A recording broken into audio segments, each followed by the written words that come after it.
Good morning.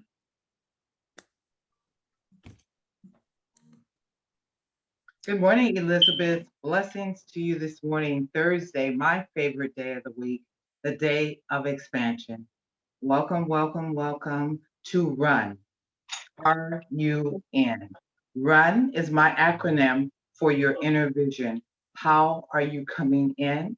What are the stories that we tell ourselves, share with ourselves, and the stories that we're willing to share with others? I am Nawili, and I will be hosting along with my wonderful team, including Ayana, Lily, and Nyoka.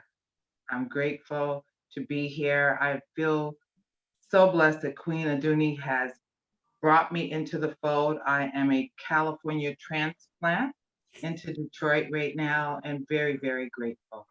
So without further ado, um, I want to begin our journey this morning with a little meditation to center ourselves because when I say run, are you in?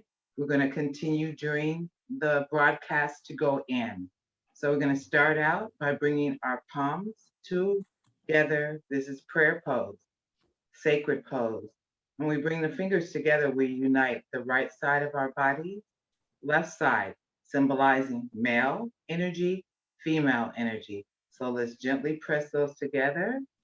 Let's place them right here at our sternum. Thumbs may be touching there to remind you. Open that heart, keep that heart open. With our eyes closed, we're going to take a deep breath and we're going to be breathing to expand our lungs through our nostrils.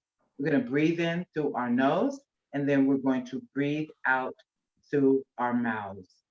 So, without further ado, giving thanks to the Most High, the presence of the ancestors, all those sacred and wonderful beings that are among us and in us. Let us take a deep breath in, breathe in through your nose, breathe out through your mouth. And when you breathe out, I want you to really don't wait any longer, ladies, to exhale. Really let it out through your mouth. When we let it out and breathe out, we're giving thanks for that has been used, that has served us, and we bless it on its way. And there's usually more than we know, stale, old air at the base of our lungs, and we want to release that and thank it and bless it. Let's breathe in through our nose, breathe out through your mouth.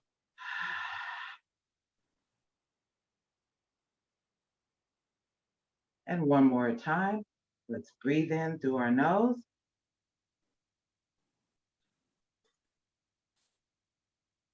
breathe out through your mouth. And with a gentle smile on your face, just setting our intention today to be present, to be loving, to be kind, compassionate, to be and stand in our power, our beauty, our peace, our harmony. Breathe in just one more time through your nose and breathe out through your mouth. Now we're just going to do one more sacred grounding, keeping the palms together, and I'll have you repeat with me or after me. I am loved. And then bring your arms to your shoulders. I am lovable. And then stretch out. I am loving.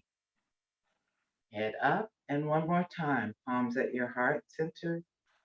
I am loved. I am loving. I am loved. I am lovable. I am loving. One more time. I am loved. I am lovable. I am loving. And continue. I am loved. I am lovable. I am loving. Again, I am loved. I am lovable. I am loving. One more time. And I am loved. I am lovable. I am loving. Keep the arms out, stretch, expand. Today, day of expansion. Feel your field of attraction, protection, grace, and goodness expand beyond what you could even imagine. And let's stretch our arms up over our heads. Bring our palms together. Go down the center of our being and to our heart center. And let's shake it out. Shake it out, shake it out, shake it out. Give thanks, shake it out. All righty. Okay, so I'm just going to give a short intro of myself because I'd like Ayana and Lily, who are on the call on my team, to also be able to speak about themselves. As I say, I'm a Cali transplant, um, born and raised in Atlanta, Georgia, on the Confederate Army base where Tyler Perry Studio now stands. Been in Los Angeles forever and a day. As a young girl, lived here in Detroit for a moment, even though right now I'm in DC. Um, um, grew up a pretty adventurous young girl. Um, I've always been, my thing is I love to move, always had that kind of kinetic energy to move and learn through my movement. So I was a gymnast, I was an ice skater, tennis player. I love to get people moving, engaged, and just connect with movement. And know if you just got up and showed up that you're successful. I've walked um, 3 LA marathons. I'm a Kundalini certified teacher, line dance instructor. So as you see, my thing is movement, keeping the blood circulating, flushing it out, letting it go, screaming it out, walking it out, just truly expressing it out. Um, I love to meditate. I've been meditating since I was about 19 years old, but I'm only 21. Y'all know how that goes. So I love to meditate. I love to share meditation with people. I love my yoga practice. And when we say practice, like you hear people say medical practice, there's no end to it. I'm always practicing. And my girlfriend shared with me years and years ago, even though we say on paper we're teachers, in South Africa, they say we are all learners. So I want to always encourage you, like I encourage myself, to be open to learning, to growing. And lately I've shifted in the word healing. I had spinal fusion surgery by choice 5 years ago. Before that was wheelchair bound for a minute, still trying to get up and teach my yoga classes and line dance. And now I feel the choice I made, I saw a miracle happen in my life. Not for everyone. It was, again, my choice. And the choice came through a lot of inner work. And the inner work that kicked me over into the choice of surgery was pain and sleep deprivation for off and on for about 8 years. And one day I heard Spirit say, surrender it all to me. Give every iota of it to me. And I did. And what I wrote for 40 days, because I believe 40 days of anything you do, not only have you planted the seed and you're nurturing it, but you are now going to see the full bloom and blossoming of that you have poured in. So for 40 days, I wrote 40 times, I surrender all. I surrender all. Just wrote it every day, 40 days, and said it, affirmed it as I wrote it. At the end of that 40 days, I was given a vision about what would bring me back into balance and alignment. And I stepped forth into the surgery, um, 8.5 hours under the knife, came out of the anesthesia chanting, I'm so grateful, I'm so thankful, I'm so grateful, I'm so thankful. The surgeons and the nurses, my friends were like, that's her. Don't worry, she's fine. That's what she does. So that's been a story. that I would share with anyone and everyone, because by the grace of the Most High, by understanding that the grace of the Most High is in me, that I and the Most High are one, I was able to walk in and walk out. Um, so I'm going to end my story there, and I'm going to pass the baton for the next sharing. Ayana, are you on, and would you like to share? Yes, ma'am. I'm sorry. One moment. Here we go. I was trying to help my grandmother. She That's a big thing. That's a big part of what I do. I grew up with young parents. My grandmothers very much so influenced me on the way that I am today. I'm such a caring and compassionate person. I can feel um, various uh, um, emotions, I believe, from my life and learning so many lessons. I'm only 23, but that's enough years to learn some things and get some things incorrect and uh, learn from them. Like everybody has different things to heal from. I am a graduate, high school graduate. I played soccer, volleyball, basketball. So just like with Nawili, I love movement. I love sound. I was in choir, and that was for many years. That was one of my favorite things to do was to go to choir, go to little side performances from the schools that was called SGA and things. We got to go sing in front of judges and just be united in a place that I was in a state where there was no people who looked like me. I was very much so um, feeling out of place, but I found a way to cope and to connect and to make myself feel more comfortable where I was and adapt to my surroundings. And it just helped me all around with just different stages of my life, helping me grow to where I am now in the understanding of different people and how they feel and how they live. And I've been middle class, lower class, upper class status. So um, just having so many different backgrounds, there's so many adaptations that I had to do. I was very much so into traveling because I had to travel from Michigan to North Dakota, where I went to school with my father. And I came here with my family and my mother, and I enjoyed it here. And I enjoyed both places because I knew I was making a sacrifice from being away from my family, the majority of my family who I knew and grew up with and was comfortable with, to being somewhere to having an education that was needed for um, furthering my knowledge of wanting to learn other things.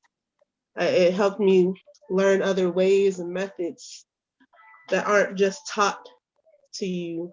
I went out and looked for other ways and methods of learning. I didn't know, I knew sage smelled good, but I didn't know it cleansed the air, moves germs out of the air. I didn't know that. Like, I just was like, oh, okay, yeah, that's a nice smelling thing, you know?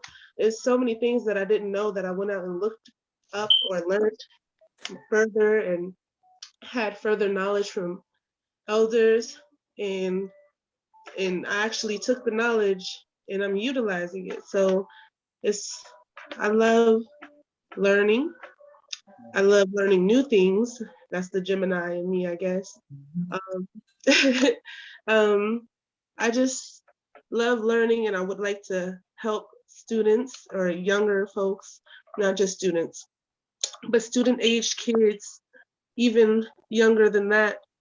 I would like to help them learn themselves and what they would like in life and how they would like to further their lives, and that they have options of going outside of the box. You know, um, they don't have to only learn from somebody teaching them. They can go out and learn things themselves also by reading, furthering their knowledge, asking questions that weren't on the textbook, and in the questions is even asking more questions, learning more things. That's me. I like to learn, and I would like the youth to be able to learn and be more comfortable with learning new things, because it was so many things were implanted into so many people at such a young age that wasn't installing learning or the will to learn or want to learn. So that is me. Um, I am currently uh, pregnant. I've been through lots of things, but I don't let them weigh me down. Um, my grandma recently passed away. I recently lost a child. I recently lost my godmother, who was my cousin. So I've been through things, but I'm trying not to let those things tarnish my thoughts and my will for learning further into the future, and being better and caring more, because now I have to learn more about heart problems and things like that. It's giving me options and ways to learn more and be more in tune with my family, everybody, everything, the way that I take care of myself, what I put into myself.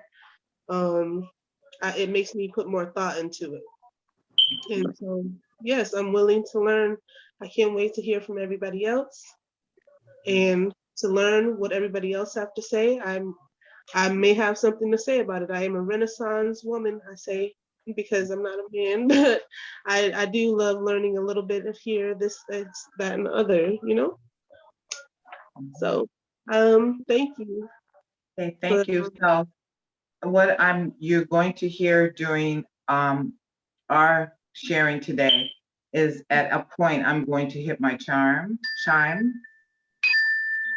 and we'll take that moment when you hear it to just resonate with the sound and be still and recharge and just focus.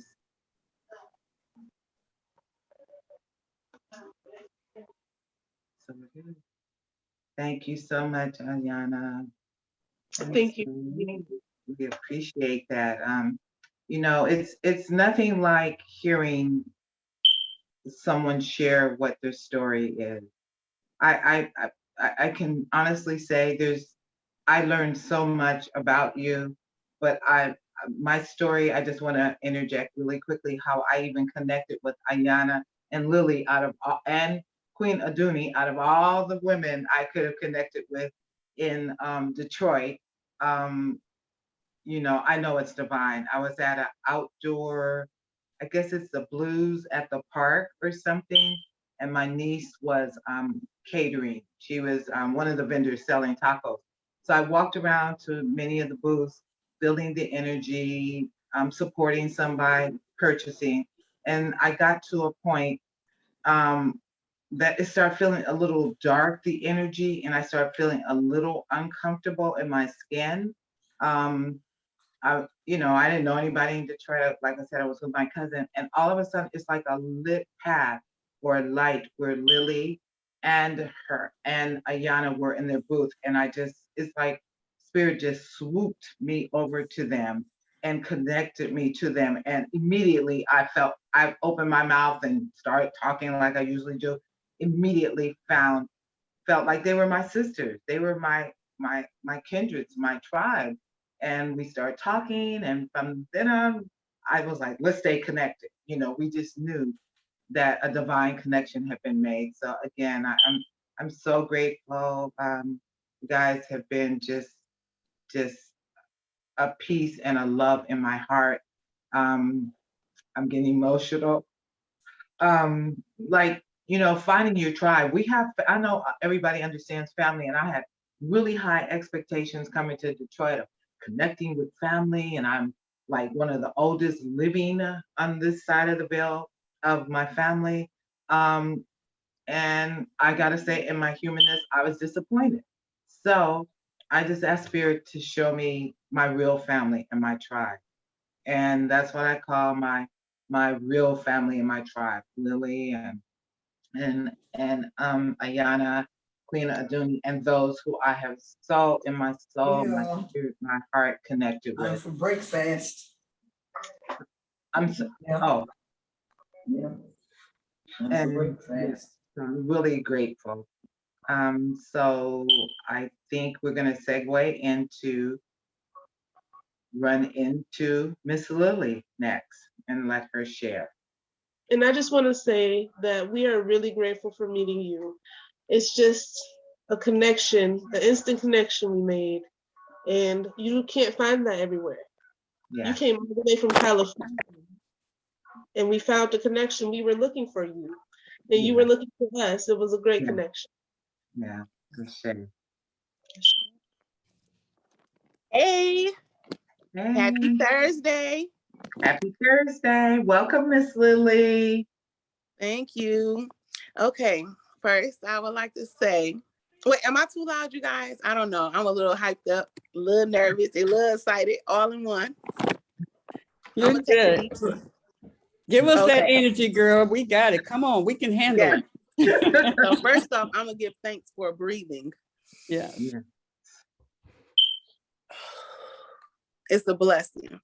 yes, it is. Um, my name is Lily, Lily B. That's what I go by for the most part. That was my daughter Ayana that you guys just heard from. And Nawili, I just want to say, you know, we love you. Don't listen. Oh, We love you. A little bit about myself. I'm 38. I care for my grandmother. I took her in some years ago. She has dementia, and I care for her. Life is, I don't want to get emotional, but life is really different from me. yes, Ashe.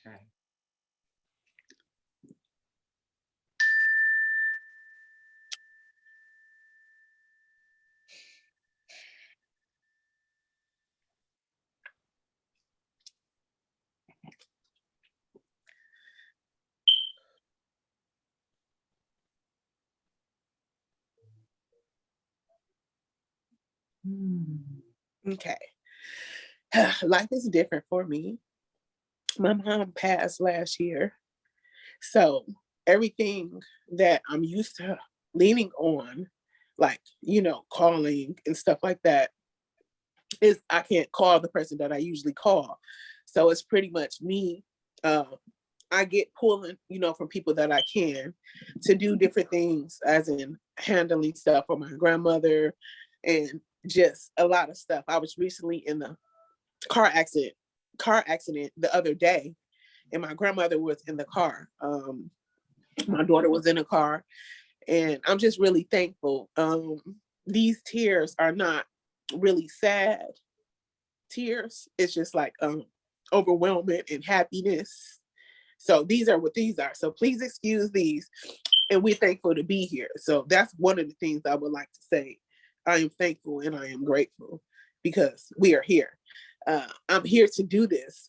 I'm very excited about this experience with the Elizabeths. Hey y'all, I love y'all. Um, I'm really excited about the knowledge that I'll gain. I am a learner. I like my daughter, she gets that from me. I am a learner.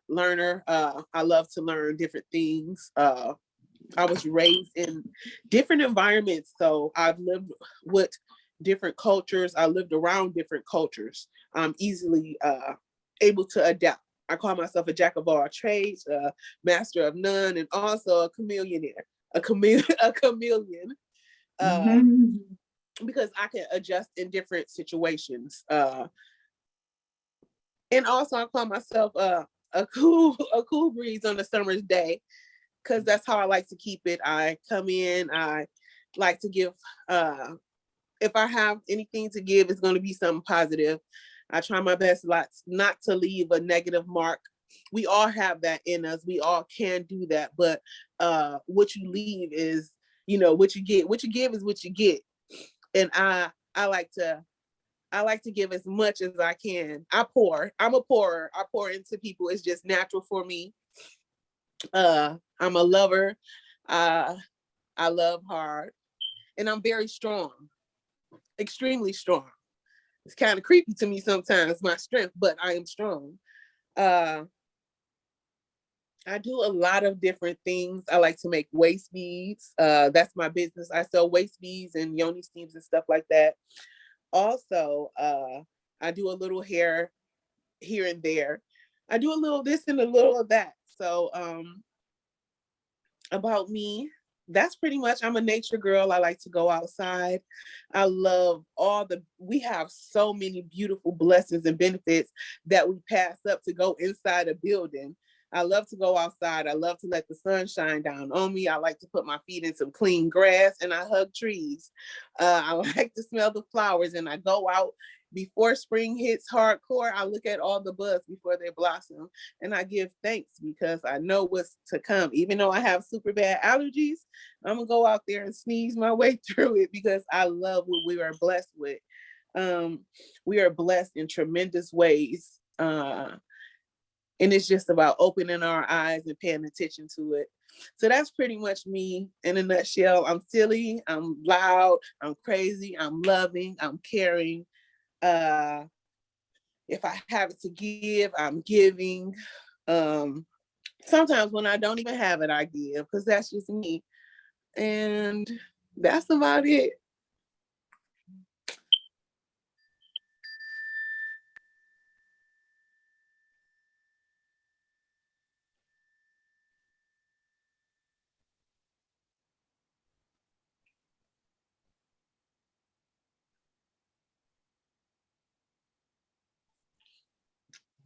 Thank you, Miss Lily. Appreciate You're welcome. your love. No problem, ladies. All the time. And so our other member of our team who is in Los Angeles, I'm not sure she's going to make it on this morning. It's a little earlier for us. So, but she did send me something to read. Her name is Nayoka, and Nayoka is 34 years old, I believe. I met her in a bookstore in New Orleans. That's how our divine connection happened. Um, I was kind of eavesdropping. She had a book on chakras, and we started a conversation. She said she was looking for a yoga teacher. I assumed she was a New Orleans girl. She assumed I was a New Orleans girl, and then I said, well, I do teach yoga. Um, and I said, but I don't live here. She said, I live in Los Angeles. We Zoomed. The connection was made. We exchanged numbers. When I got back to Los Angeles, she immediately became one of my students slash friends slash heart of my heart. She has a beautiful son. She was 17 when she had her first child, I believe. Just a phenomenal renaissance, like you, Ayana, young lady. So she sent me something to read, and she is Afro Latina. So I think her father is from Belize, her mom is from El Salvador, and she truly identifies with her African heritage. So let me pull it up right here. Nyoka's. She loves to ride. She calls herself I believe, a spiritual entrepreneur. She is about connecting women, connecting people for the highest good. Always, she's beautiful. Taurus, has a big heart. Beautiful. So I'm glad to have her on my team. So this is her poem. It's called My Apology. And I hope I do justice to it, reading it the best I can. I'm just going to channel her. Consist of me not allowing a segue of betrayals for the profit of he or she seeing me. See, I'm the type of woman you will chew up after you blew up, but karma awaits you at your altar as my presence is missed and you're karmically kissed with your portion of the table. That that pleasant, that peasant made offer, I kindly accepted because there was love. And when you casted those words of ingenuous intention that I had to return to source and not the sender, I surrendered, knees welted into the sand. My plan, your plan, never existed. So we both wickedly twisted a plot of red silk bed sheets and manifested confusion. But let me be clear, I never lost sight. You see, because this descriptive language is a Taurus using her throat chakra to communicate downloads received and ignored from the divine. But now I've arrived, and you strive to be still as me, next to me, waiting for my apology.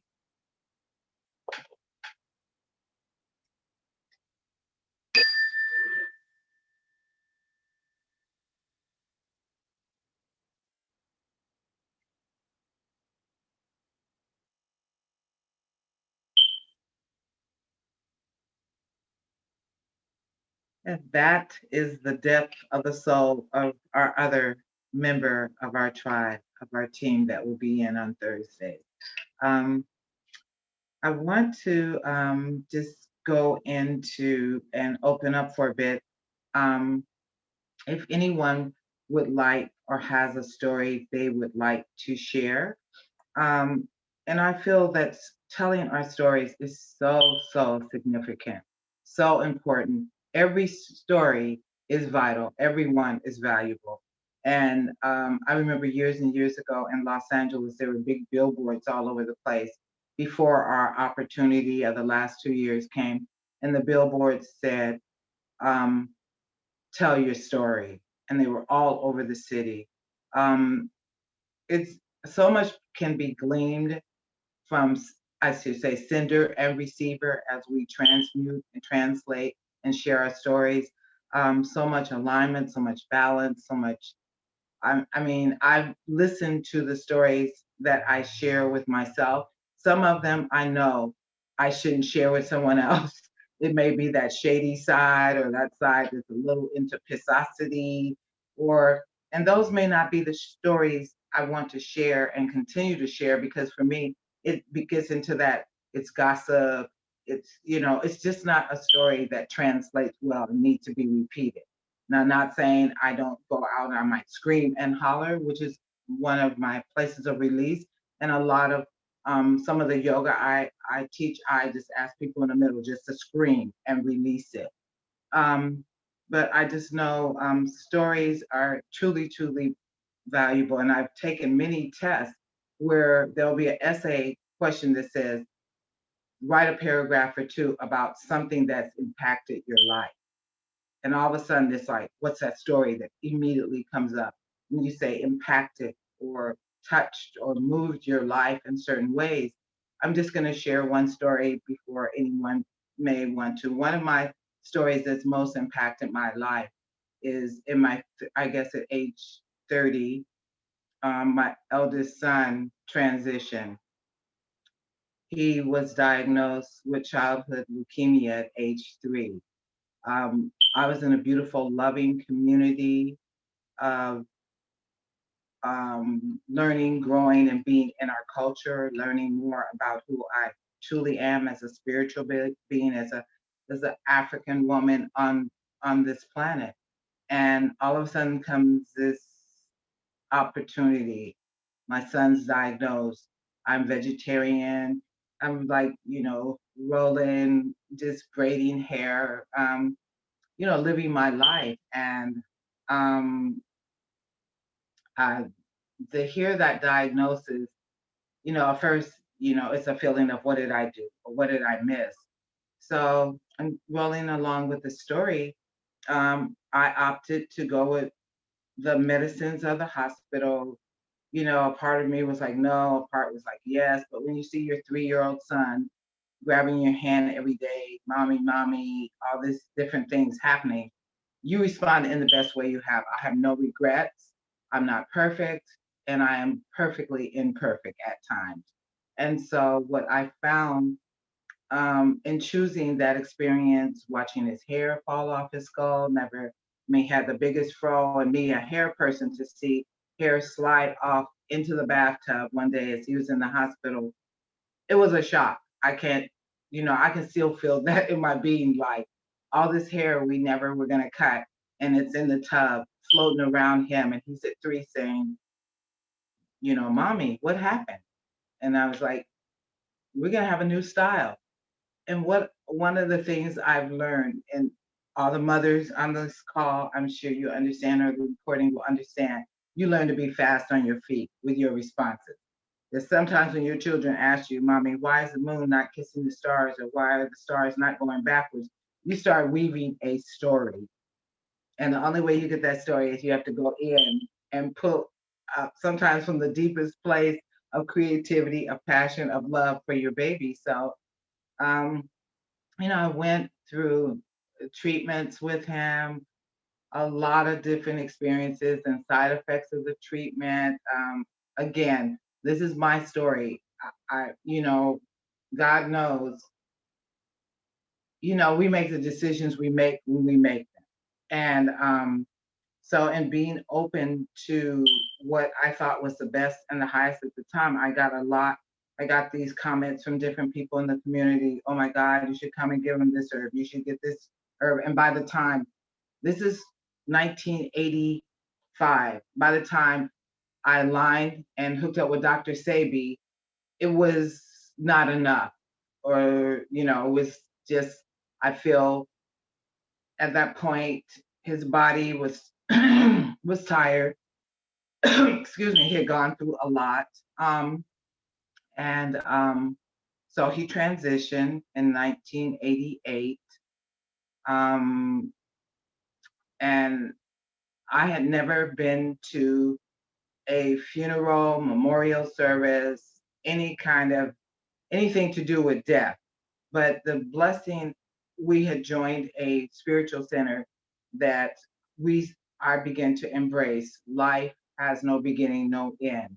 And so at that point, at the transition, of course, of course, there was grief, um, mourning. Um, I began to know and sense that the last breath I saw him take in my arms was like the first breath I saw him being born. So I got to see the continuum of life in that moment. And from that moment on, to put my belief and my faith in the continuum of life. What looks like death is life. And that's for me. That's part of my story. That's part of my inner eye and vision that fuels me how I live every day. Um, and like I said, it was my first memorial service, first funeral, first celebration of life.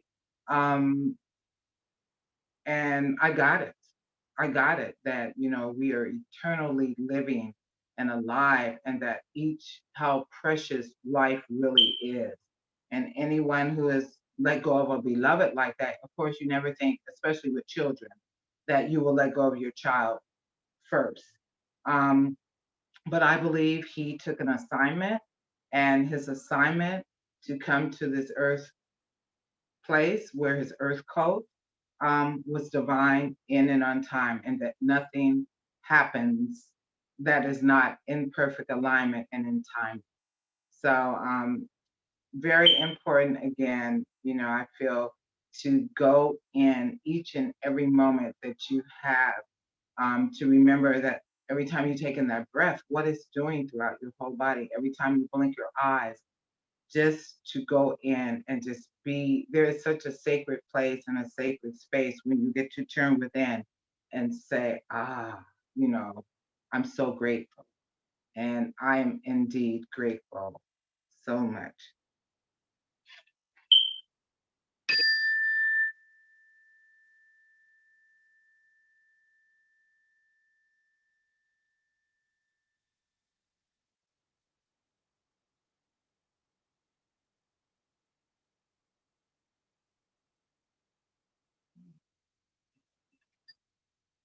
Is there anyone else who'd like to share their story? Yes, ma'am.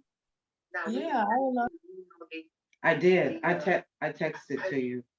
I need to email it. Oh, just one moment. You hear me okay? Send me your email address, please. Who, me? No, hold on. She's getting, someone called her Yeah. in her Oh, interview. Yes.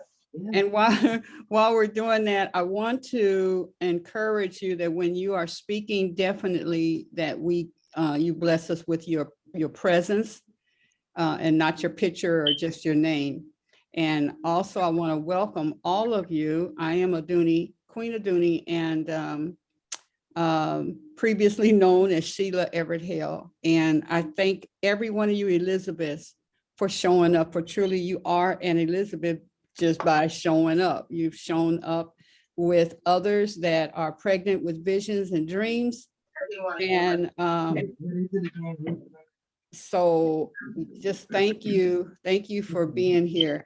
I'm going to, and this is what I'd like us to practice, that so when people are speaking, especially if they're doing a presentation, or that we just acknowledge them. We don't have to say hi, all that kind of stuff. I mean, we do that too, but in the midst of acknowledging a person and thanking them for sharing, that we just all, do a acknowledgement. If we would do that.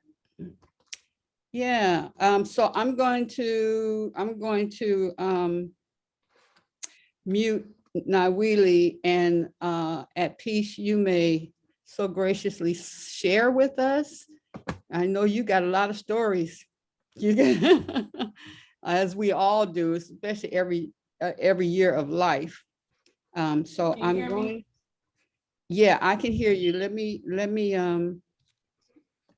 find Nawili and pause her. Morning, everybody. Good morning. Morning. Morning. All right. I felt it imperative that I share or piggyback, I would say, off of Nawili's story, because I can relate. As some of you already know, my firstborn made her transition 6 months after she came here. And it was unexpected. It was very tragic. Her life was taken by her dad, my now ex-husband. And I can totally attest to what Nawili was saying about how it changes you, and really how I felt like, wait a minute, something's out of disalignment. Like, you're not supposed to leave before your kid. I mean, your child's not supposed to leave before you. And so you can really feel that dynamic of like something's off, or, you just feel out of it. And I know for myself personally, I was a young woman when it happened. I already didn't understand life and the matrix and what was going on. It was in the early 90s when it happened. And so, I just didn't want to be here no more. Like, I want to go be with my daughter. What am I gonna be here for? Because I was raised in the church. So I started, seeing the matrix for what it was after she passed. It's like when someone close to you passes, is this veil that comes up over your eyes, and you can see life a little different, And so over the years, it's been a journey, and that's where my name has come from. A lot of people think it's a stage name, or, it's just a name to describe my personality. But really, I found my name came to me in meditation, because even though I had picked life up, like in the midst of her passing away, I found out I was pregnant with her sister. That gave me hope and inspiration to keep going, and I made this huge life change. Went back to Temple. I was in Detroit when it happened, but I went back to Temple University and finished my studies there, took my daughter with me. I'm on this journey. I'm going to rebirth myself. And I did, I pulled myself back up from my bootstraps, but the pain and the grief I carried with me everywhere I went all the time. And so one day I was in meditation, and I asked the Holy Spirit, I asked the Creator to name me. Like, what would you name me? Because I was raised with the understanding that we derive or we display or express the characteristics of our name. That's an African tradition. So that's why we take naming our children extremely serious, because they're going to be saying their name, they're going to be called their name, and you end up becoming that. And so I asked God to name me in meditation. Spirit, what would you name me? You know, how do you see me? And based off of how you see me, what would you name me? You know, and I sat there for a minute and downloads came. The story was, you know, images were shown to me to just let me know that, you know, no matter what's happening around me, I didn't have peace. I wasn't at peace with her passing. And that scared me because I knew if I couldn't find peace in this life, I wasn't going to be like, people was going to get hurt. You know, things was going to happen if I didn't find some peace in this situation. So spirit and meditation showed me this huge storm, everything happening. It was like a tornado, huge tornado. And I was in the center of it. And it was peaceful and it was calm.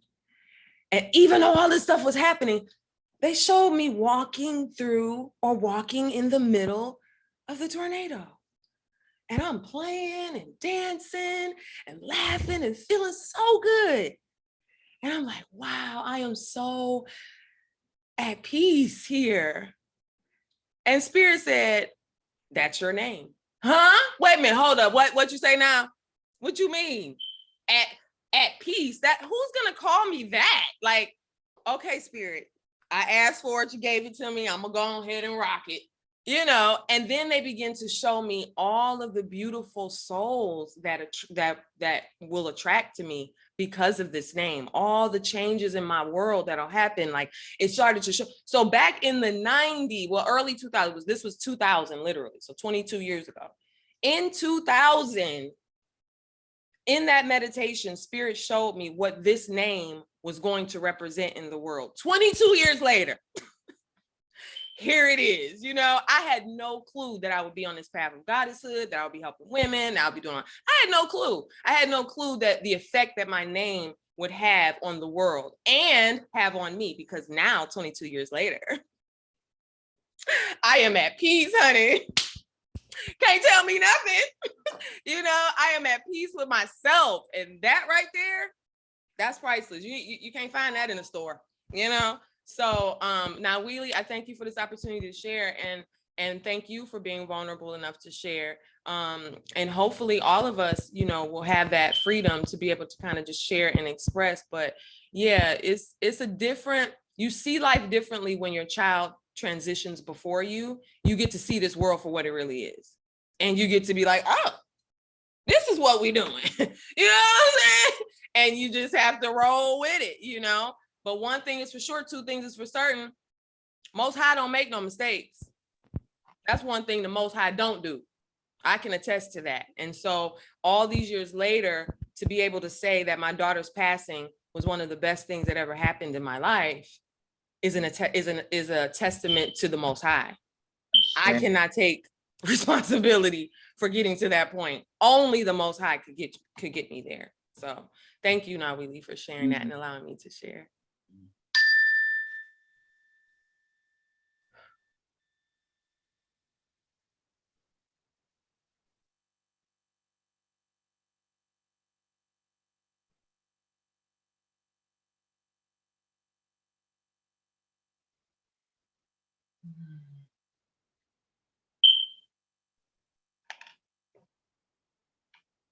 Thank you, sis, for sharing. Thank you so much, Effie.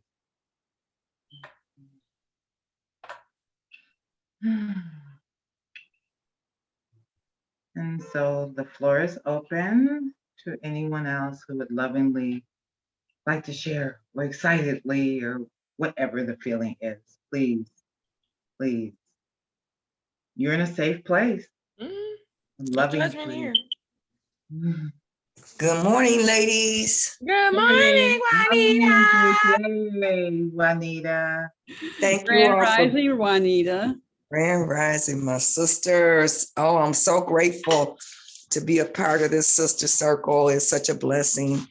And I'll share my story from the point of getting to know God for myself. I was at a point where I had stopped going to anybody's church because I had observed the lies, the deceit and all that kind of thing that goes on in a lot of our churches. And I was just like, no, church ain't for me.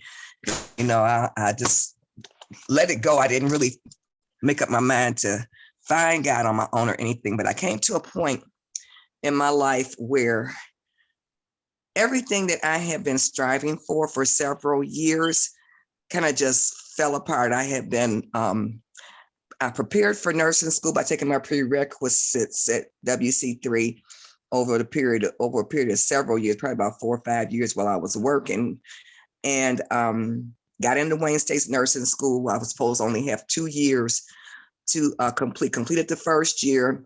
I was going to work and have money saved to go back to school that fall. Didn't find work until almost time to go back to school. So my mom was like, I'm not taking care of you any longer.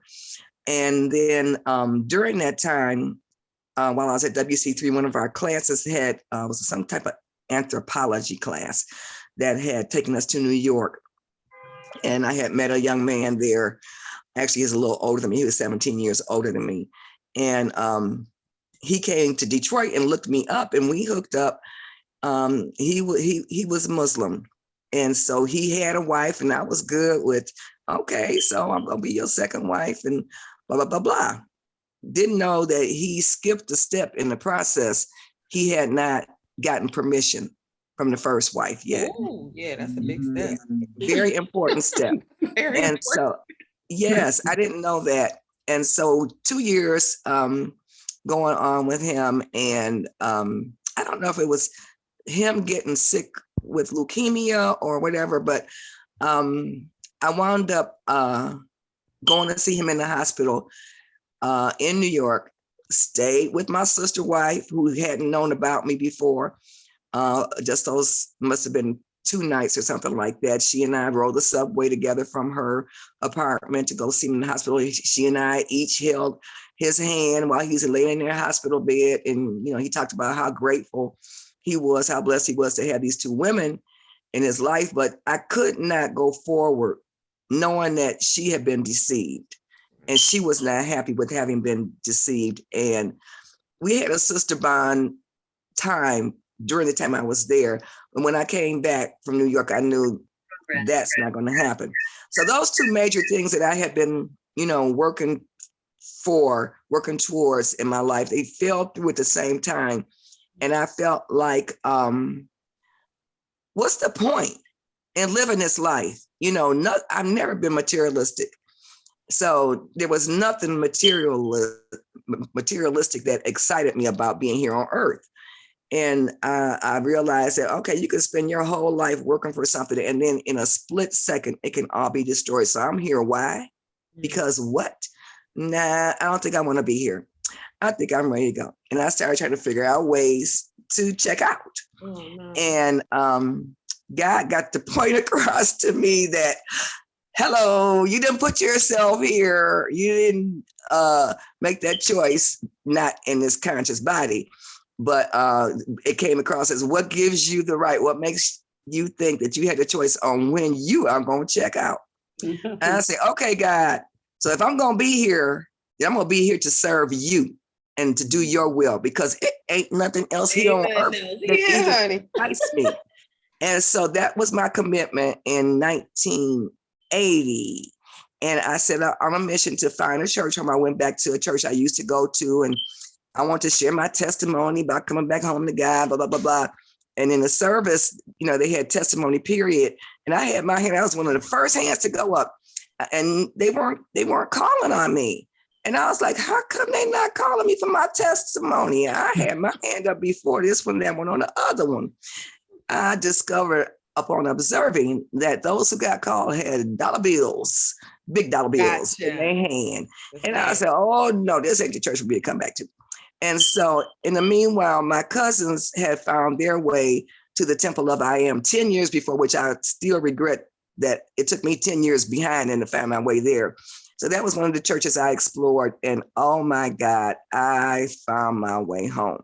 So now, since 1981, I have been and I am a child of I Am, called by his name, growing in every word that that we have recorded, and that he speaks to us, especially to my people who are called by my name. So I walk in that, I live in that, I am that I am.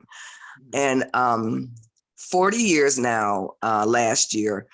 And that's when it became evident that this breast cancer that I had been kind of in denial about, half working on, booting again, this was the second time.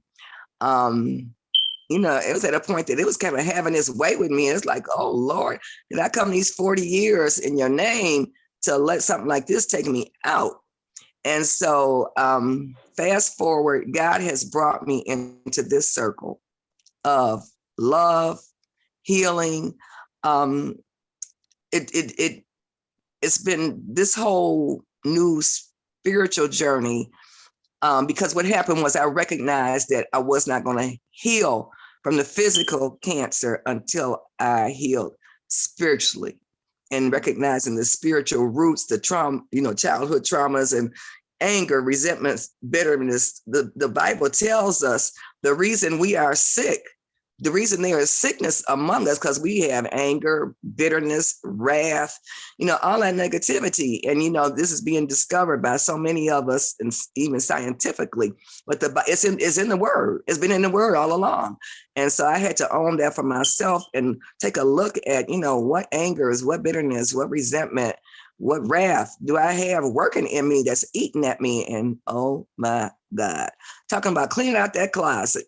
You know how you do your spring cleaning, you start pulling stuff out and you're like, oh, I didn't know that was it. Oh, that's in there. Oh, so that's where I am. I think it was Hawa yesterday. See, I got to do the strip down. Down to the core of my being. And this is what you all are helping me do. I'm so grateful.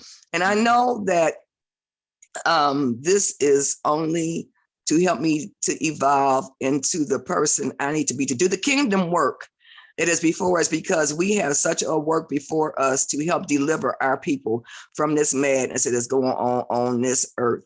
And so I'm thankful to God to, be going through this cleansing, this healing, as you all are pouring into me, not just you all in this group. Oh my God, I'm so amazed at all the support God has given me through people. I mentioned my brother Vincent, who had healed naturally from 2 types of cancer. And he introduced me to that way of doing it. I won't go into that again, but and then another sister who the day before yesterday, she introduced me to that Louise Hay book, Heal Yourself. And then yesterday, here comes Howard with that book. And I was like, Lord, yes, just give me that affirmation, give me that confirmation. And Mama Queen, I donate, girl. Thank you for bringing us together. Hallelujah. Glory to God. Nawili, thank you for all that you have shared. I came in a little late, but I came in on the breathing exercise. And, Ayana, and I'm forgetting the other Ayana's mom's name, but thank you all. At peace. Thank you all. Everybody who is here, Blooming Lotus, who spoke. I mean, and Pam, everybody has so much for us to pour into each other.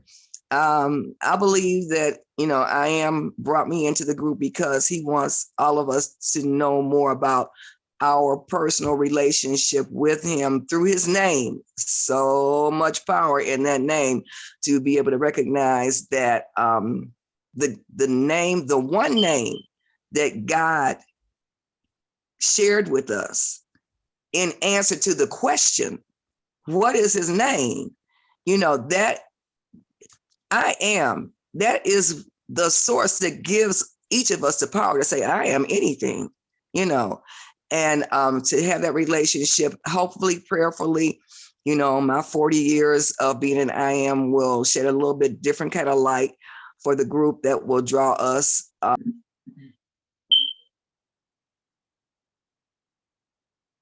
We lost you. We call him, or however we recognize him.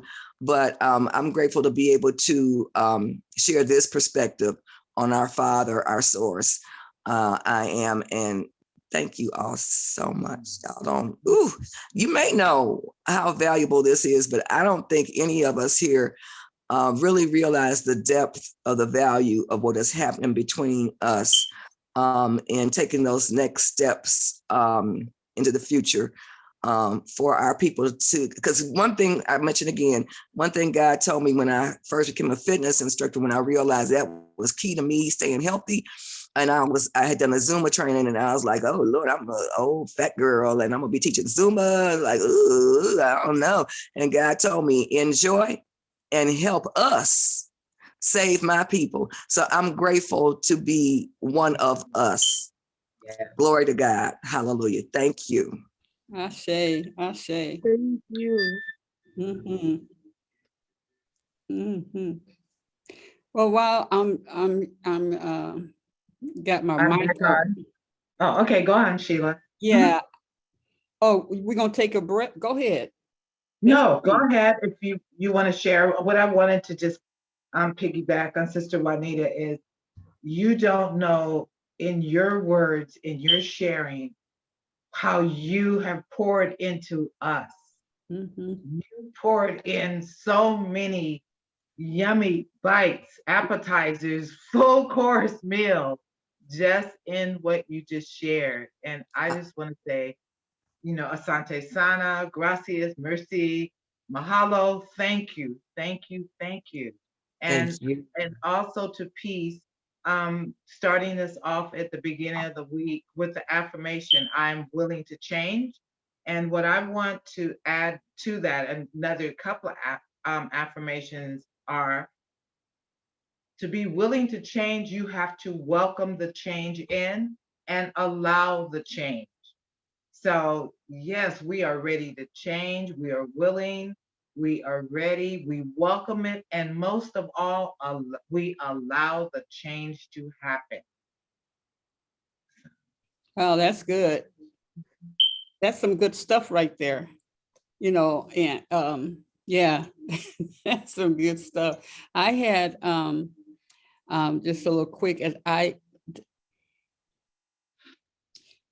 God has spoken through others and to me, without going through the long story, is that, well, one, I am an ordained minister through the church that I was involved in, which was a deliverance church.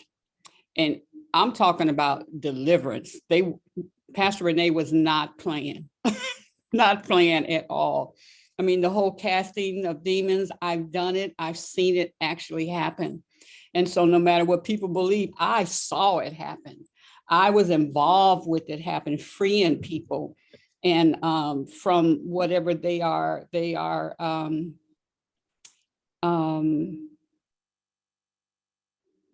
attacked with. I'll just say that word. But I remember when in being ordained that I had told God, I'm like, I don't want to be that. And I don't want to run nobody's church. And, I don't want to deal with these souls. They crazy. I knew I was crazy.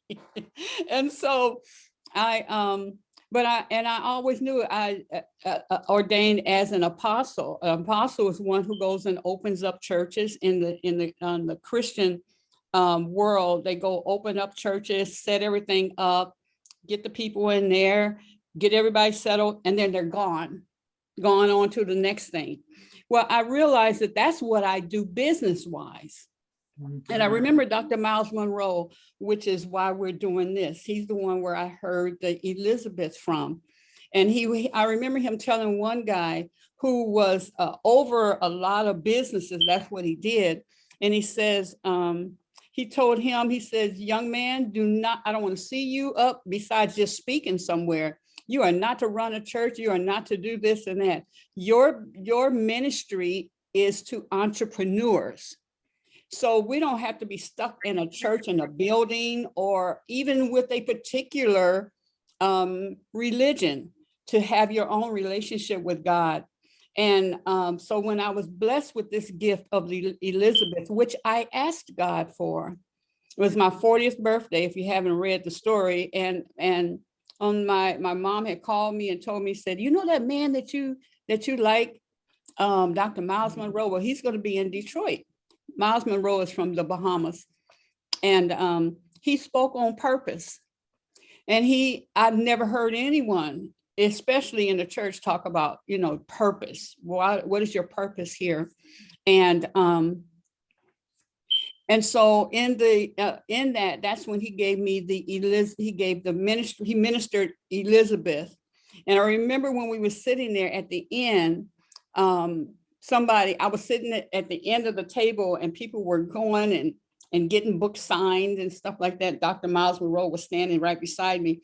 And he says, they said, well, who are you? I mean, how are you sitting here? Who are you? And he looked up at them and he said, that's because I am her Elizabeth. And it was so powerful. I was like Oprah. I was passing, I'd get it, Pam, I would tell her, make a lot of copies of the sermon. And I would pass it out because it was so powerful about you accepting, me accepting what God has put forth for you and giving you an opportunity to bless the world with. So I realized that my thing is not within the four walls, and that my thing is in my relationship and in my walk with her is, and sometimes I say her, sometimes I say him, and sometimes it's mother, father, God, or whatever. And sometimes it's my buddy, you know. Because if sometimes you won't tell other people what you'll tell your friend, you won't tell your mother or your father or your sister or brother what you will tell your friend. So if I can relate, and in relating to my relationship, my buddy, you know, my cool, all of that. So I see, and then just maybe 2 years ago, Pastor Renee came over and said she had God had told her some things about me. She was praying about me. And one was that it was time to do the work. And that I didn't know what the work was. I knew it wasn't back in the church. That I knew. And I knew that, or even in the knowing, it was still the surrender that whatever that is, but you know, you'll have to really work with me if I have to go and be a pastor or something like that. It's not my dream. I don't even feel it's nowhere there.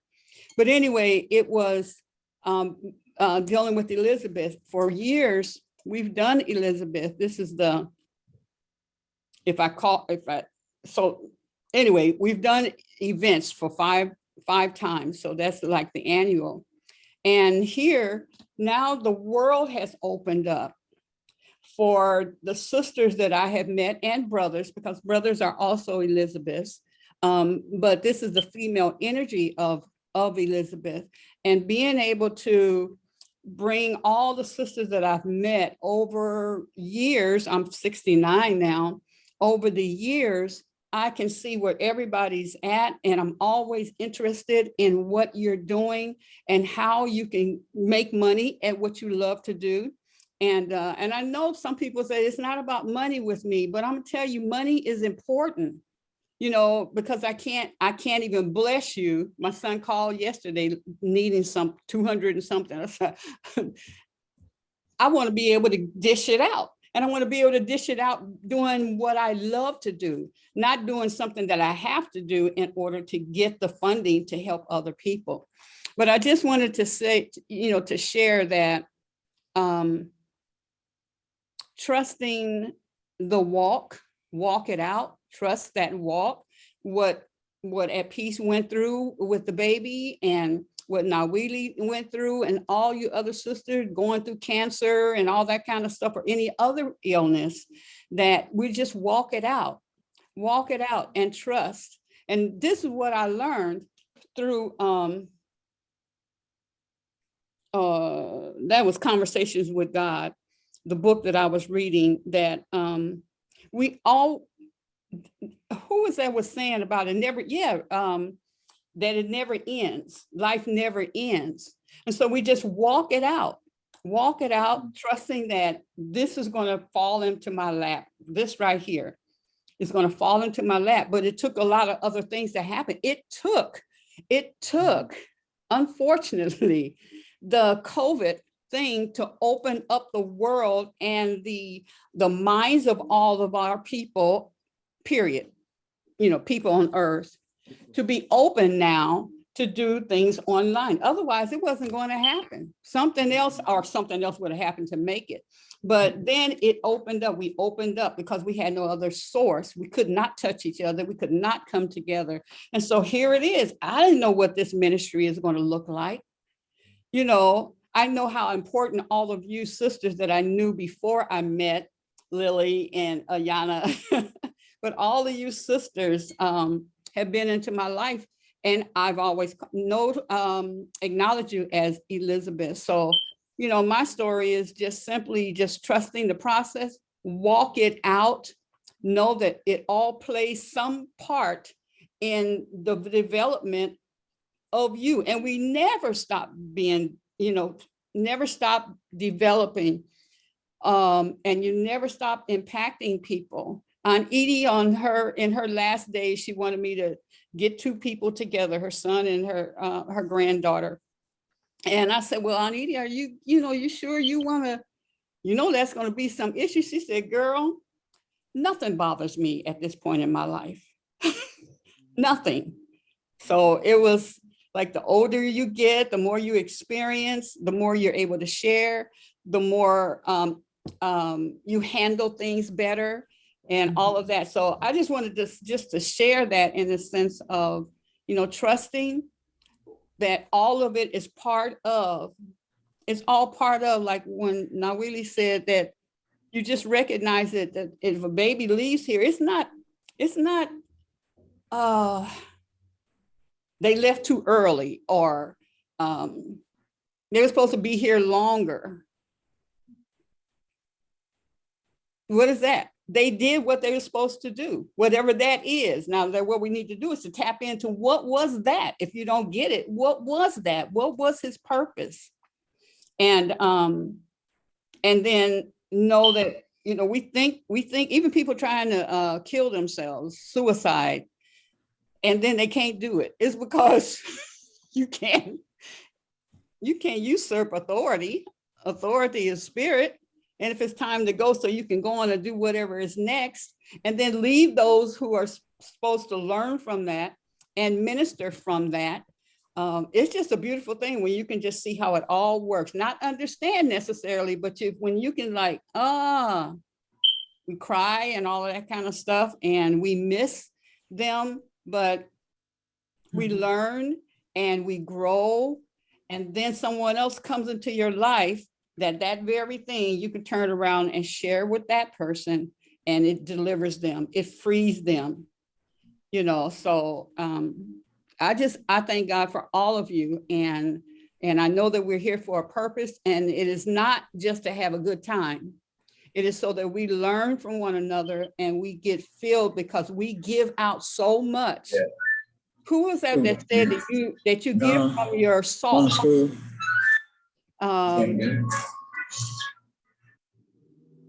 There you go. Thank you. That you give from the cup, not from the cup, you give from the saucer. As it overflows, you're giving from that part, because we always we want to stay full, fill my cup till it overflows. That overflow is what we give. And so we are here to give unto one another to help the cup be filled, stay filled. And then you go out. And that's why we also selected the morning, so that your day, the rest of the day, is like filled with goodness and filled with ideas and filled with the love that you need and filled with, all that good stuff. So anything that comes your way, you're ready for it. Oh yeah. I remember this sister saying something about, I know you. I know you in the goodness, or I know you in the evilness of what you're going through. because nobody wants to be evil. They just are caught up in that, you know, they don't know how to get out of it. You know, but everybody want to be loved. That's one of my songs, you guys. Everybody want to be loved. Everybody, the animals, like you said, Ayana, the trees want to be loved. The grass wants to be loved. The animals want to be loved. So that's where we are, to fill up our cup so that we can, from the saucer, we can go out in that day and give unto others and receive.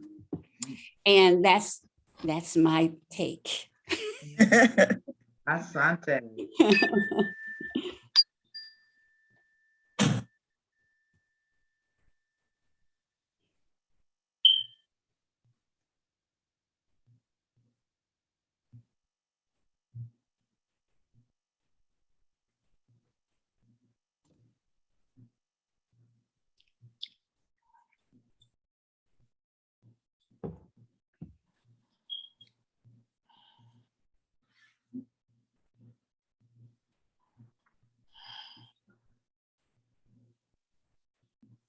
Good.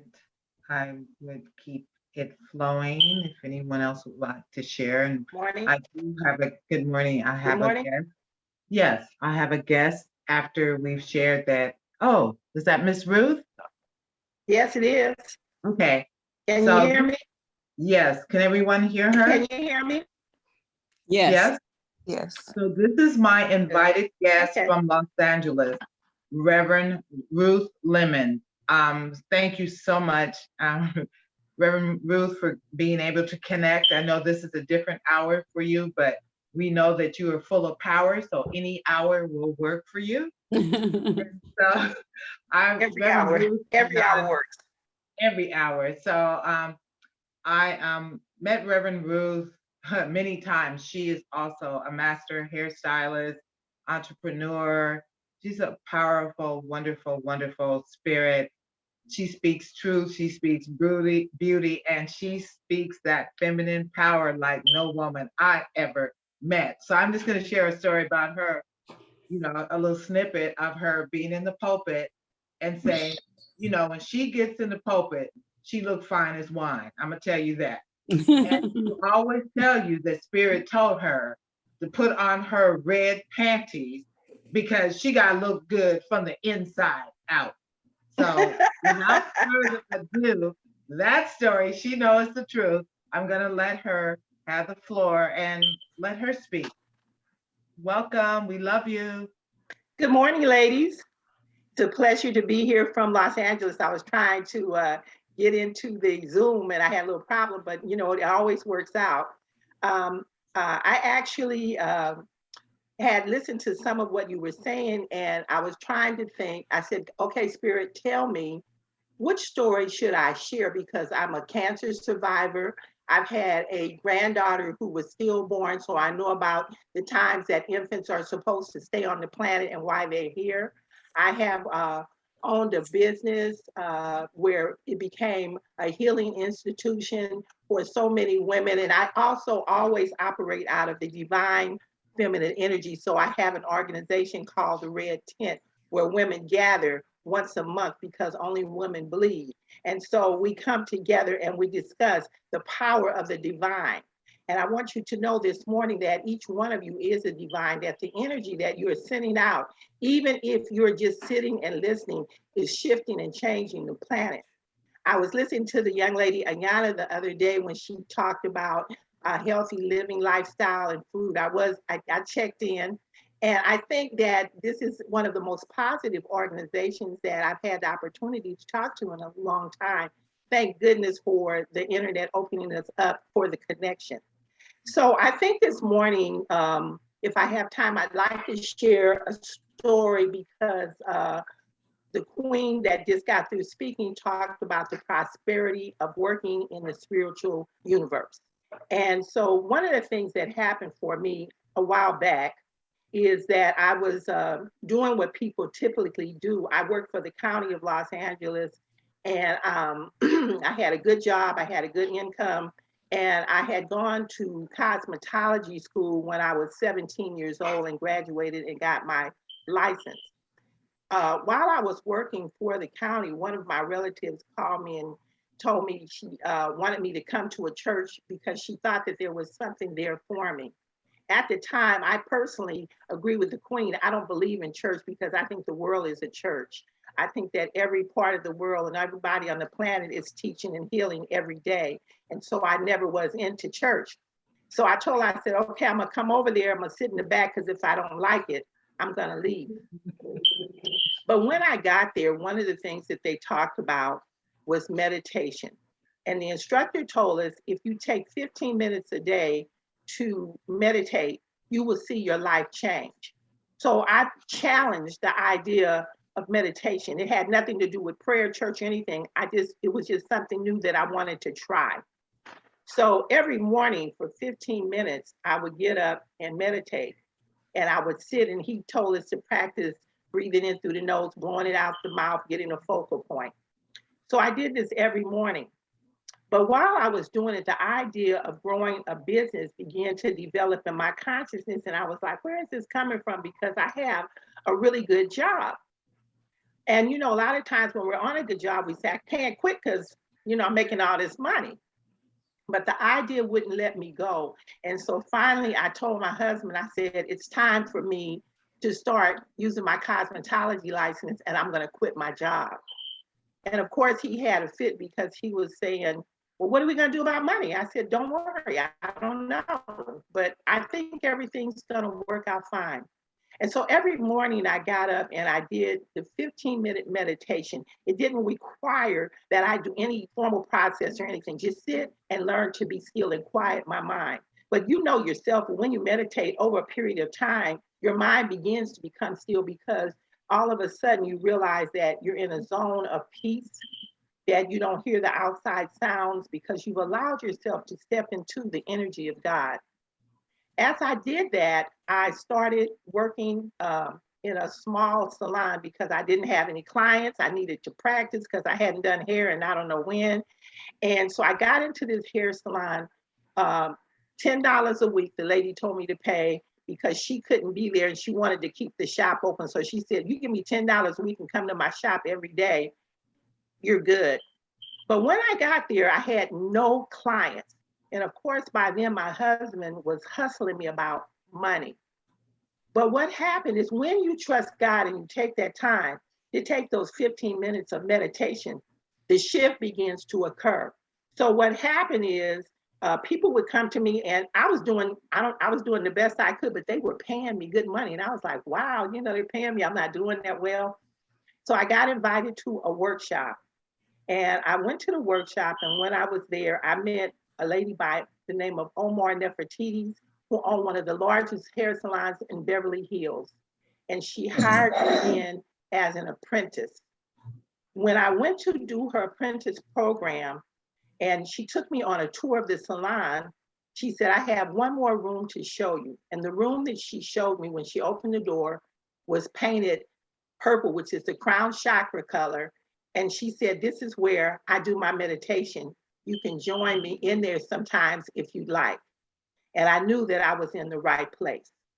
But as I began to practice with her, I began to take the things I learned in Beverly Hills back to the beauty salon I was working at on the east side of town, which is sometimes called the ghetto. But I took Beverly Hills to the east side of town. And I don't want to drag my story out, but over a period of time, I was able to open up 2 hair salons and own one of the largest hair salons in the city of Inglewood. But what happened with that is that the money always showed up. In my first beauty salon, it was a little one-chair shop, and it was so small, and I was like, God, what am I going to do in here? But what happened is I had to sit the chairs for the clients on the outside, right? So when people would drive by, they thought I was loaded up in there, and they'd come and say, what is she doing up in here? And that was more clients. Because you see, Spirit sends you everything you need. You don't have to worry about the money. It's not about the money, it's about intention. And my intention was to be the very best that I could. And what I learned also is that as I studied meditation, I became a spiritual practitioner, and I also became an ordained minister. But more than that, I became that energy of God that realized that I didn't need licenses or degrees. I just had to remember who I was and why I came to the planet. So as a result, I had the organization, the Red Tent. My last project that I did was at Inglewood High School, where I went in and worked with the children who were having anger management problems. They were gangbangers.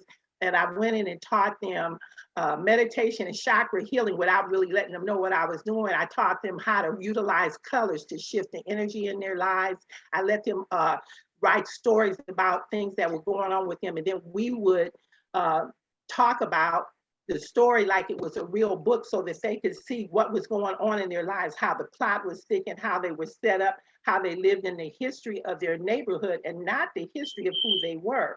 Because one of the things that I do know about each and every one of us, whether we attract cancer or whatever it is we attract, we attract it because historically, this is what we've been taught. But once we realize that history is not our destiny, that we were put here just to enjoy this planet and to share information because we are all gods. Scripture says, yea, ye are all gods. Jesus Christ in the Bible said, these things I do, you can do in greater things. So in memory of all the quotes and all the affirmations that have been made, our destiny is to remember who we are so that we use this dynamic, divine feminine energy to shift the planet. At this time, divine energy is extremely important because we have some things going on that appear to be out of order, like when people talk about war, food shortages, and all of these things. But through the divine energy, which is why we are called Mother Earth, why God created woman in the beginning, is because we are the healers and the shifters of the planet. And when I began to realize the energy and the power that was within, that was when I realized that I could share it with the world. So in my salon, I started holding workshops. I started teaching chakra healing. I started realizing that the things that I had held on for so many years, I remember I was raised by one of my great aunts because I didn't live with my mother. So I questioned, why am I living with my auntie? She don't love me, but she would make me go to work with her and she would make us work on a fruit truck selling fruit off the back and all these things. She would take me to church and make me get up in front of the congregation and do testimonies and sing and do speeches. And all my life, I carried a little anger about her. And one morning I woke up and I said, oh my God, that's it. She taught me about being an entrepreneur, owning my own business. She would put me up in front of people so that I could activate my throat chakra and become the speaker that I am today. And I connected the dots and I said, oh, all praise to my auntie, because look at the gift she gave me. So if you're living in your history of something that happened, before you judge it, go deeper and say, why was this person in my life? What was the gift that they gave me that I am using now that makes me this wonderful being that I am on the planet, that gives me the energy to go out and acknowledge that there is something greater than myself that exists in me. I don't have to look out for it. It's all within. Each one of us is an individualized look of God. When you look in the mirror, you are looking at God. When you speak, you are preaching, you are teaching, you are the book, you are the Bible. And when we realize who we are and what power we have as the divine, we understand that we are the mother, that we are the shifters and the shapers. And that's why we are the birthers of the nation, who the only people on the planet who can grow another human being in our body and assist them in coming to the planet. Do you know how great and wonderful you are? And so when I woke up this morning, I said, Father, I don't know what I'm supposed to say to these ladies because I've never met them before. But if I could say what's in my heart, I would say, please look in the mirror and see the divine that I'm looking at now as I look at each one of you ladies on the screen. Remember that you are all healers, that every word, every single word that comes out your mouth is so important that as we begin to speak, take a breath and go within and say, breathe before you speak, because you're impacting and changing somebody's life. And so this morning, I'm just so filled because I'm hearing all of the things that you have to offer. I'm looking at all these beautiful faces, all these different age groups, and realizing that the reason we're coming together is because we're sending it out all these different ways, all of these different ways. And when you have the opportunity to share with young people, to volunteer to work with senior citizens so they can remember why they're on the planet, not here to age and die, but here to age, live, and teach. Because when we walk off from what appears to be the human body, we just walk into our next direction, the next work that we will do in the energy of God. We're always operating out of that energy. I want to share with the young lady who is working through the cancer that I had leukemia. When I got to the hospital, they told me I was literally dying. They brought my family into the room and told them to stay with me because I was dying in that moment. But as I lay there, I went to the energy of God and I said, Father, what is it? And he said, not today, Ruth. You will not be leaving today. And as I began to do that, I took that breath, I went within and I began to use the skills that I had, which was what? To go down into my human body and to bless and to see every part, every living part of that body so that I could see the healing being done. I'd never attached myself to anything that a doctor said. I only stayed within that energy of God. I didn't let everybody come into my room and pray because I knew that he would send the right ones, because you want the right people around you. You want the right conversation. So these are just some of the things that I did. And here I am almost 10 years later, cancer free, and still teaching about the healing work that God can do when you commit to allowing that spirit and that energy of God to open up in you. The opportunity for us to have this gift of having cancer and be a living testimony is one of the greatest gifts that you can give, because it allows you to know that these things that Jesus did and greater things we can do. It wasn't never about the medicine. It was about the consciousness of what I believe. It was about the intention of knowing that God is a healer and the doer, and that God is within me. So I want you to understand that and one of the things that the young lady mentioned, Louise Hay, you can heal your life. And she actually talks about how she was healed of cancer without any kind of surgery when she went within and realized that her history wasn't her destiny, that she did love and forgiveness work. So there's so much more I'd like to say to you. I don't want to take a lot of time. I hope I've been a little helpful. And it's just a joy to be here. I hope that I will be invited back again and talk with the Grand Rising Elizabeth, because I see you and I see myself and I see the divine, because we came as the divine and we will always be the divine feminine. Thank you so much. I hope that I wanted to share my affirmation too, because we have a show that comes on in the morning where I just listen to inspirational music. And the affirmation was, knowing is not enough, we must apply. Willing is not enough, we must do. So when you hear the calling, even if you're sitting on a bus stop and somebody sits next to you, just look at them and smile and say, God morning, I know that today is a great day for you because it is for me. Remember that we are always touching souls. And sometimes when you look a person in the eye or you see them laying on a bus stop, they're not homeless. They're just there to show you that they're waiting for you to give them that assistance so they can realize they can get up when they want to, because they have purpose too. Everything on this planet has a purpose. And when we can go deeper and just allow that spirit of God to open our eyes a little bit wider, we see the healing power of God. So thank you, ladies. Thank you. Mama Ruth, can you say that affirmation? I'm writing it in the chat. Knowing is not enough, we must apply. Knowing is not enough, we must apply. Willing is not enough, we must do. And I have found for me, it doesn't matter about the certificates. I sometimes don't tell people I'm a ordained minister because I don't deal with religion. And I don't want them to think that as an ordained minister, I'm trying to change, convert, or, get them to be anything. So I just talk to them as Ruth, and that allows me to just have a conversation with them.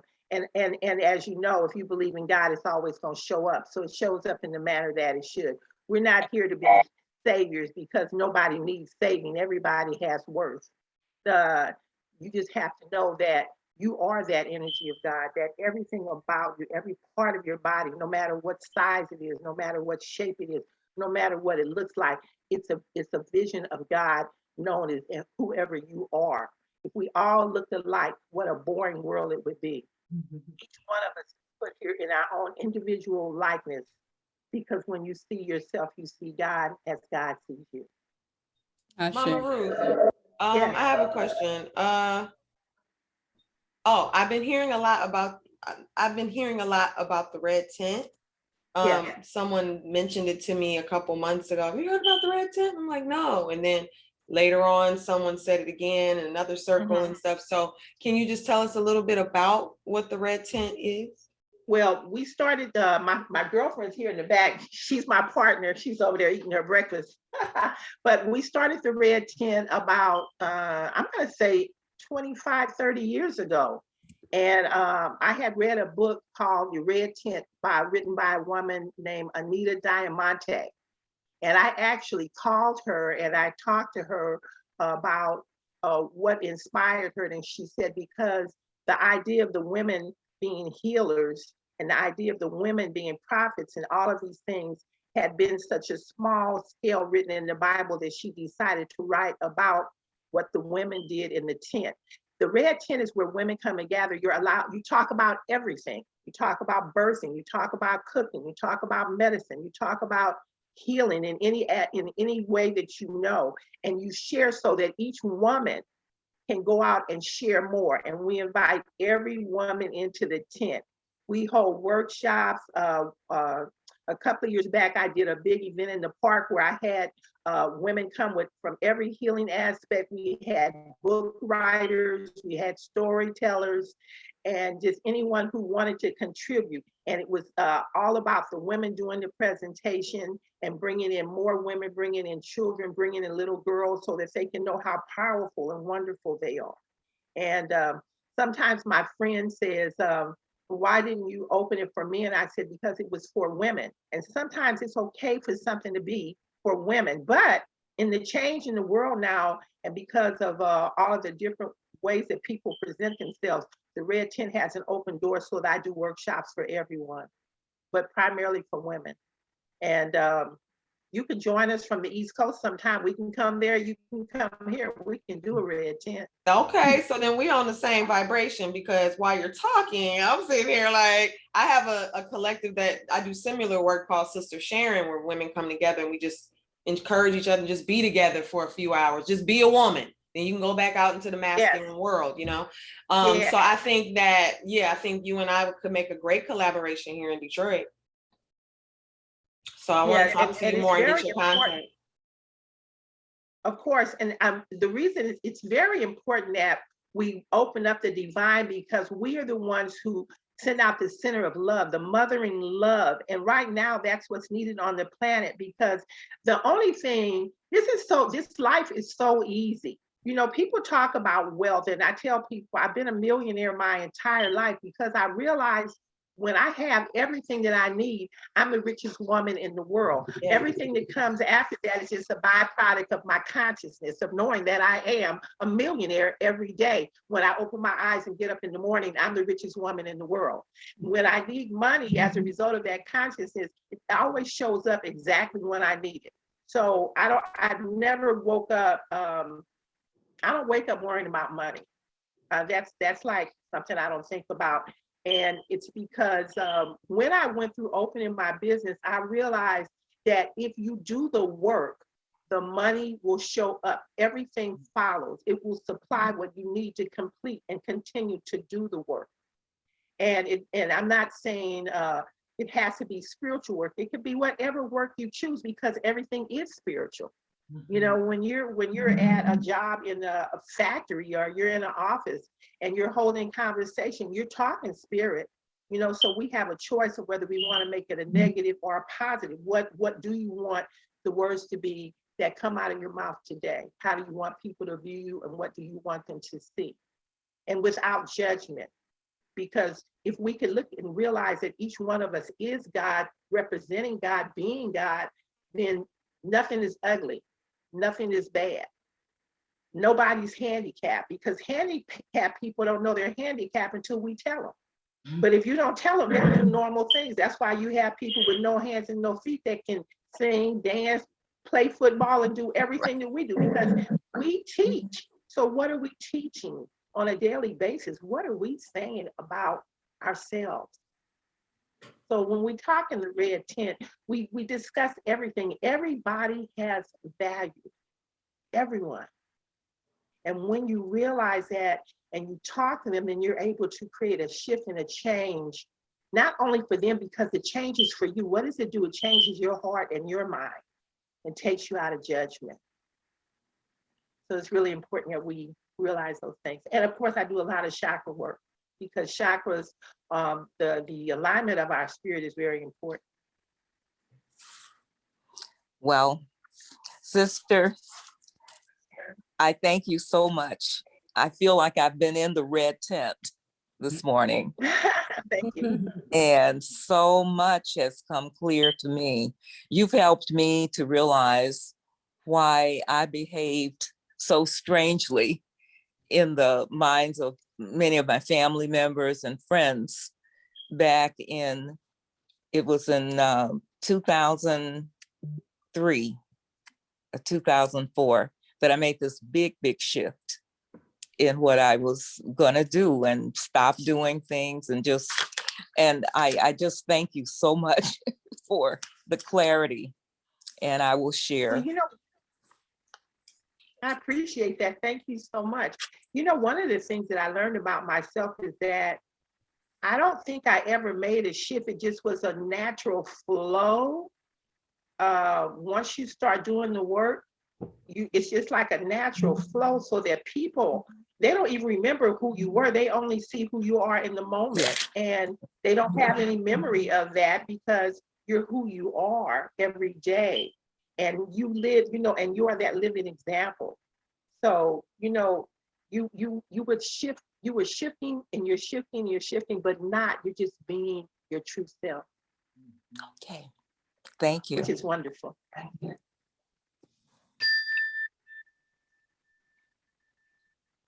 Yes. I'm not totally speechless, but I am appreciative of how life reveals itself and through people. Because where I am, there was hardly anybody around to talk like you talk and talk like the conversations that's being held here. So I began to feel kind of isolated over the many, many years. And so I see that through you, for me, through you, it's like God saying to me, okay, yeah, I'm gonna show you. I got more people out here, you ain't the only one. So I'm so grateful to the sister for bringing me on the program so I could have this experience to know that you're there and so many more out there, according to what you all are saying on, on here today. There are many sisters out there, and I'm so glad to know, because I used to think, what's going to happen to the world? It's got to be more people that think like this. Got to be more people that have received the energy and know the reality and know the truth. It just can't be me. And one of the reasons, because I'm the oldest of about 500 grandchildren and great-grandchildren, and now we have great-great-grandchildren in the family. So I've been the one, always the one. When you're the oldest in the family, you are the one, as anybody who's the oldest knows. So I'm grateful and I give thanks. And I'm gonna just close with this, which I'm sure you can identify with. In the 6th grade, in the science class, the teacher was teaching us about atoms. And I looked down on the page where the atom was splitting, and I couldn't hear her anymore. And I was engulfed in this pinkish kind of cloud. And it said, they think I am coming as one, but I am coming as many, and you are one of them. And I didn't say anything to anybody about that, but I say thing about it now because I see that the Creator is allowing me to see the many. So thank you. Thank you. Ashe.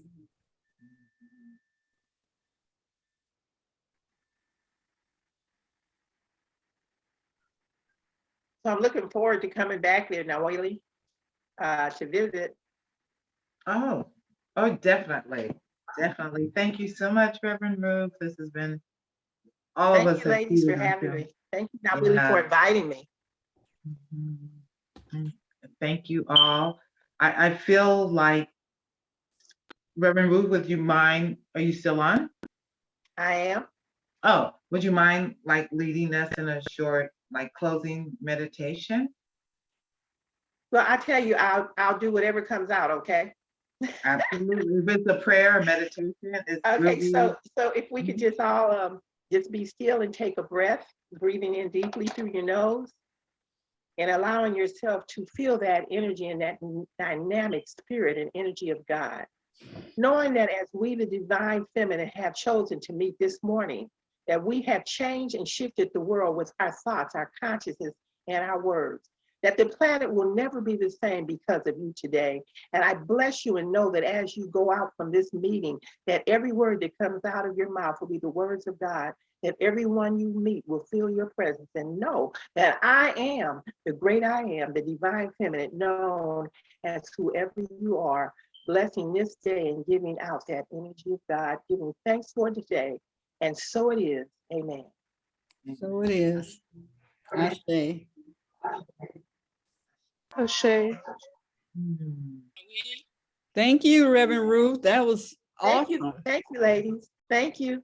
Yeah, could you Yeah. share with us, so when do you all meet? Are you online or is it physical only? Well, right now it's physical. I'm working on creating a Zoom show similar to what you're doing. I want to share with you ladies too. In the month of June, I'm doing this spiritual nature of hustle and flow, the movie. And I'm going to try to do it on Zoom. So I will let Nawili know so that you can come in because I'm teaching about the healing nature of God in everything that you see. So we'll do that. And then if you get in touch with me, I can tell you about some of the workshops that maybe now that we're doing this, we can do them on Zoom so we're all a part of it. How would that work? Would that work out for you? Yeah, that would be great. And if you need my help or advice or whatever in putting and doing the Zoom, because it is, I've been learning a lot and how to run the program and all that kind of stuff. Feel free to include me in your preparation for it. And then we'll find out when you're doing it. And then, then we can pop in on you as well. Yeah. Thank you so much. It'll be a delight to see all these beautiful faces again. So when do you do it now? Do what? You said you have the red tent on, you said once a month? No, we haven't been having it once a month due to COVID. We haven't. We're just getting started back up where we're talking and beginning to gather again. But on an individual basis, I talk to people and I was doing some small workshops all through the COVID. Well, feel free to jump in with us any day. Oh, I certainly will. Are you on every day? Monday through Friday. This is our first week. This is what we call our pilot, so that we can work out things and what's working, what's not working. And so we can learn about one another. And we have a different leader every day. And we're just going to do this continuously until, yeah. Well, I will be in touch with each one of you ladies. I'm going to talk with Nawili later today so that I can get information on how to stay in touch and to reach out so that we can share everything that we're doing. Yeah. Thank you. Definitely. Thank you, lady. Nawili? Yes, thank you all so much. Ayana or Lily, would you have any closing remarks or anything you'd like to make? I'm going to let it be open to you as part of my team also. Are they still on? I would like to just say that I appreciate everybody who came and spoke and had knowledge to deliver. And look, we're all doing what we plan to do, and that is connect and communicate and spread the word and the knowledge and the love, because everybody needs love, everybody wants love. And to communicate and to heal together and to basically pour into the cup and let it overflow. This is just, it's a good thing. I love it. I wish that, I hope for a brighter future for our cup to be overflowing for everybody to get some, the energy is just vibrant here and we all have something to learn and give to each other. And I just appreciate everybody for coming out and dropping knowledge. Shay, thank you, Ashe. beloved. Shay. Mhm. Lily, would you, any parting words? Yes. 1 second. Hello. Okay, guys. I just wanted to say it was such a pleasure to hear all of you pour into the cups, because we've already been pouring, and I love it. I'm thankful. I love you guys, and I can't wait to do this again. See y'all tomorrow.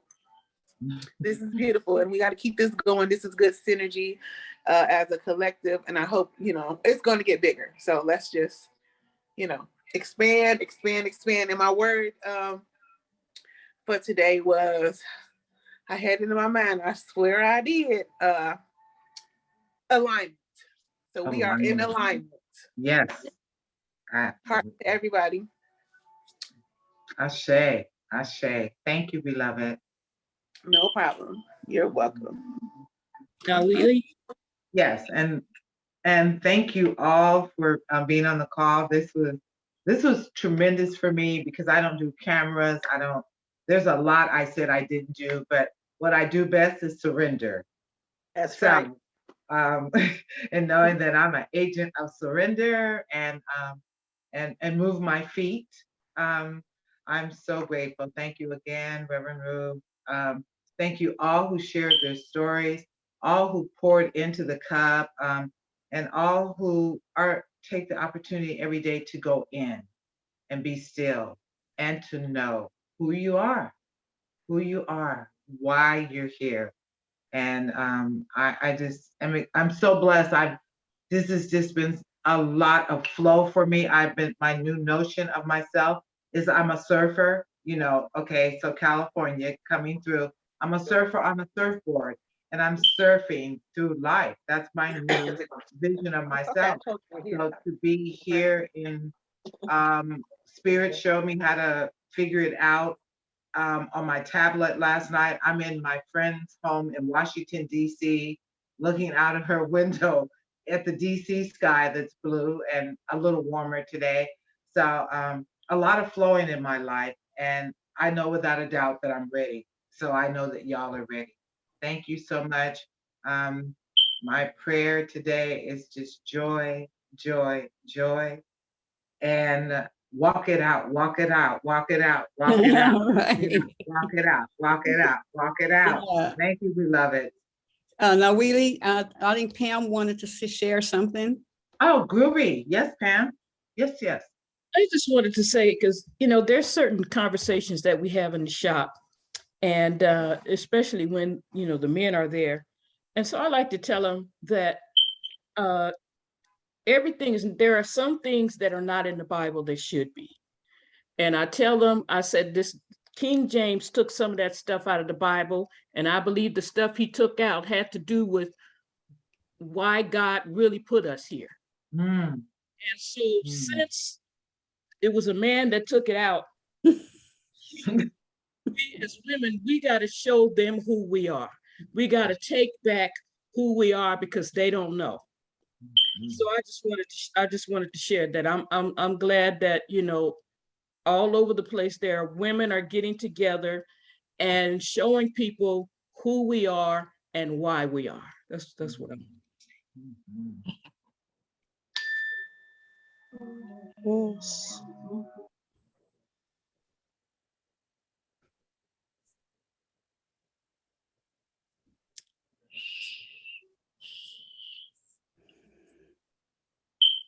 And so it is.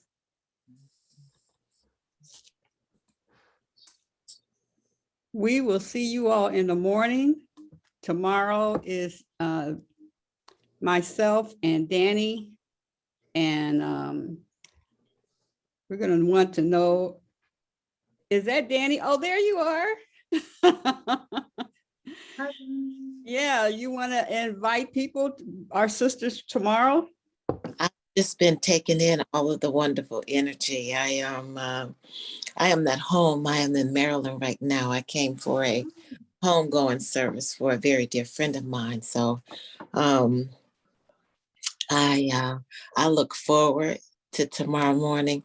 I tell you, the stories are inspiring, empowering,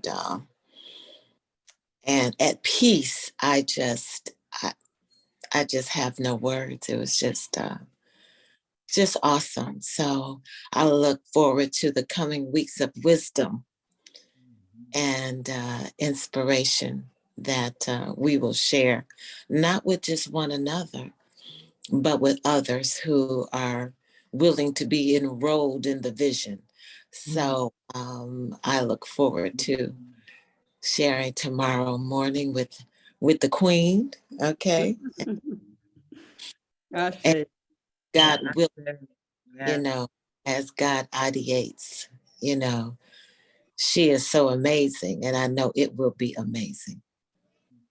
I say, thank you. Very. Thank you. Now, really, I just love when you pray. You want to pray us out? Surely. I can't say no, huh, Reverend Ruth? She knows. I was surprised when I said lead the meditation that she didn't say, you're the meditation girl. And just giving thanks for this sacred moment where we all come together and know that we are one. There's one mind, one heart, one love, one pulse right here and now. And as we touch the pulse of others, we know that truly we are one. We go forth this day in gratitude and peace and harmony and know that all is well. We walk in the love and the light of the divine, and every day, in every way, we are more better, and more better. And as we step into this place of knowing that all is well, we open our hearts and our minds, knowing that the dreams, goals, and desires of our heart are aligned with the perfect peace, the perfect direction and guidance of the divine. For the whole universe is rushing in to support us in ways known and ways unknown, that we are supplied and sourced with everything that we need. It comes from sources known, sources unknown, and we are grateful. As Reverend Ruth says, just live in your vision. And as Danny just said, enroll in your vision. Enroll in your vision. Be ready. Enroll. Bring your paper, your pencil, whatever you need, your recorder.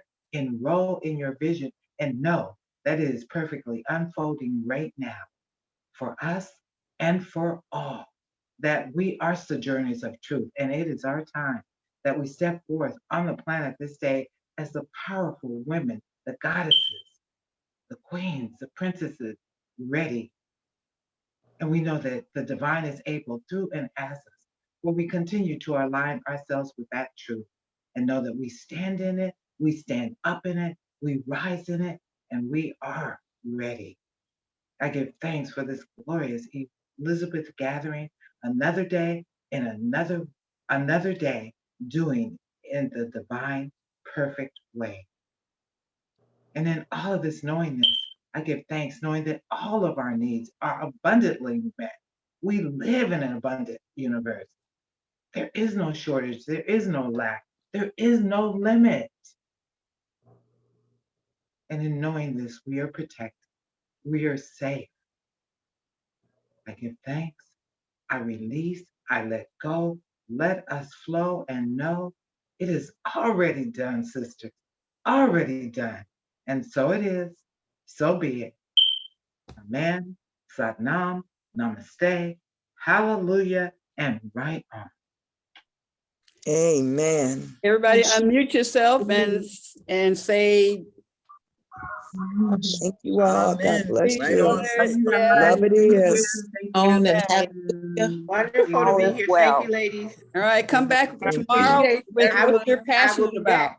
Mhm. Thank you, ladies. Everybody be blessed. Be blessed. Blessings. Thank you.